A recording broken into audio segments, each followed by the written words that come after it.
Maxime Switek, 6h-9h sur Europe 1. Voici le débrief de la matinale, les temps forts, tout ce que vous avez entendu ce matin sur Europe 1. Manuel Valls, vous le savez, était l'invité exceptionnel de la matinale.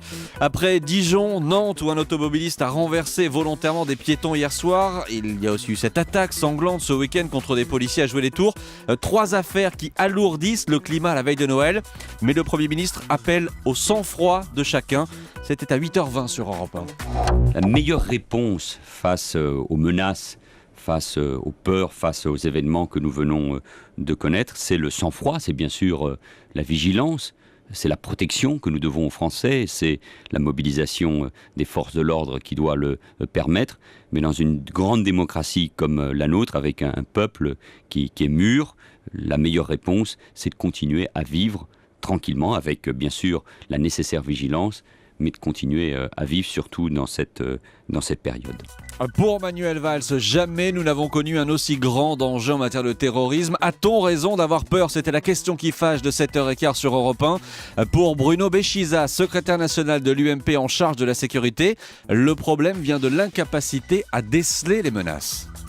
On n'a aucune capacité de décèlement soit de ces déséquilibrés, soit de ces personnes qui s'hyper-radicalisent très vite, toutes seules chez elles devant des sites internet. Et aujourd'hui, la question que je pose, c'est l'État a-t-il la capacité de déceler en amont, en surveillant peut-être les toiles ? On a bien les capacités juridiques de regarder ce qui se passe sur la toile quand on parle de pédophilie. Là, j'aimerais bien qu'on sache si on est en capacité de surveiller ces sites qui poussent des gamins à se radicaliser. Le témoignage d'un père meurtri, trahi par son fils, c'est en tout cas ce que dit Walter Broccoli, l'ancien délégué force ouvrière d'ArcelorMittal. Il était l'invité de l'interview vérité sur Europe 1. Son fils a choisi de se présenter au municipal sous les couleurs du Front National. Depuis, entre les deux, les ponts sont coupés. Pour de la politique, il m'a dit que je suis l'homme qu'il ne voudrait jamais être. Il n'a rien voulu entendre. Il m'a fermé la porte au nez et c'était stop. C'était fini.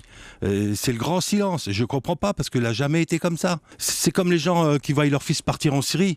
Ça leur tombe sur la tête. Pour vous, c'est la même chose. C'est là exactement la même chose. Mon fils est parti combattre à côté du Front National. Et je ressens exactement la même chose qu'une personne qui voit son fils se battre en Syrie. Un grand nom du rock et du blues s'est éteint hier. Joe Cooker est décédé à l'âge de 70 ans des suites d'un cancer du poumon. Joe Cooker, on se souvient de sa voix rauque et de ses chansons, écoutez. You are so beautiful.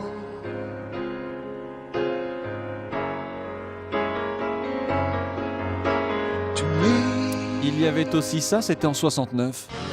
Oh baby, how you lie.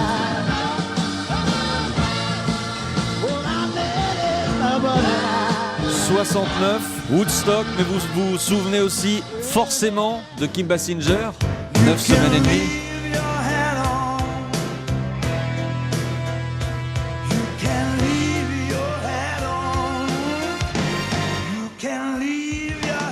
Allez, une dernière. Unchain my heart, baby, let me go. Unchain my heart, 'cause you don't love me no more.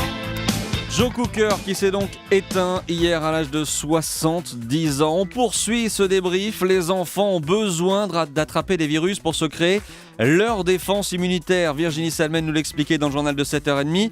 Oui, mais docteur Kierzek, voici une question pour vous, le doc d'Europe 1. Quand on a un enfant malade sans arrêt, comment fait-on pour le protéger ? Question que vous pose Jeanne de Saint-Rémy-de-Provence. Question sur europe1.fr. C'est-à-dire que c'est une bonne nouvelle d'attraper les virus de l'hiver parce que non seulement ça va les protéger, développer le système immunitaire, mais diminuer le risque d'allergie. Alors comment faire ? D'abord les faire dormir parce qu'on sait que le manque de sommeil, c'est un facteur de diminution du système immunitaire. Leur donner une alimentation variée, des vitamines, des minéraux. Attention aux jouets, désinfecter, laver les jouets parce que c'est un vecteur à virus, donc surtout on n'y pense pas souvent. S'ils s'échangent les jouets dans la fratrie, ils vont s'échanger les virus. Et puis se laver les mains, c'est ce qu'on appelle les barrières universelles, se laver les mains avant de manger régulièrement pour les adultes et pour les enfants, et ça devrait aider à passer l'hiver. Les conseils du docteur Kierzek, vous le savez, tous les matins, 3921, si vous avez la moindre question sur les sujets que nous vous diffusons, 3921, on vous répond dans le débrief de la matinale.